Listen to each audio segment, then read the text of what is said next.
Hello बच्चों, let's start our question. Ellingham diagram represents change of. बेटे, metallurgy operations कराने के लिए एक एलिंगम डायग्राम बनाया गया जो थर्मोडायनेमिक डायग्राम था। और ये डायग्राम डेल्टा जी नॉट और टेम्परेचर के बीच में बनाया गया। जैसे यहाँ ले लेता हूँ -700, -500, -300। इस तरीके से ऊपर जाने पे डेल्टा जी नॉट बढ़ रही थी, नीचे डेल्टा जी नॉट डिक्रीज कर रही थी।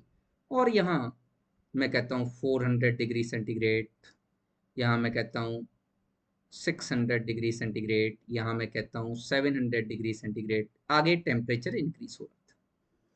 और इस तरीके से बहुत सारे आपके मेटल ऑक्साइड्स के लिए डेल्टा जी नॉट की वैल्यू आपको दी गई थी।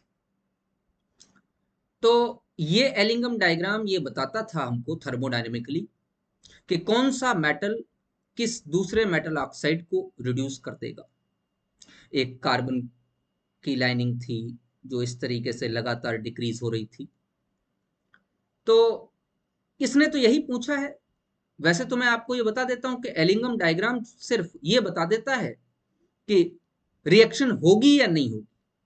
वो ये नहीं बताता कि ये रिएक्शन प्रोसेस इकोनॉमिकल होगा या नहीं होगा, या हम इसको कराने से हमको फायदा होगा या नहीं होगा, ऐसा कुछ नहीं बताता। वो सिर्फ ये बताता है एलिंगम डायग्राम की will the reaction will take place, क्या आप ऐसा करा सकते हैं, क्या आप किसी मेटल को दूसरे मेटल ऑक्साइड के साथ रिएक्शन करके मेटल निकाल सकते हैं, मेटल एक्सट्रैक्ट करा सकते हैं, यस और नो, बस इतना ही बताता है। तो एलिंगम डायग्राम जो बनाया गया था वो डेल्टा जी नॉट और टी के बीच में रिलेशन था। तो यही इसने क्वेश्चन में भी पूछा है, Ellingham diagram represents change of. तो इसका option number A will be correct, that is delta G not with temperature. The option number A is correct. Best of luck बेटे।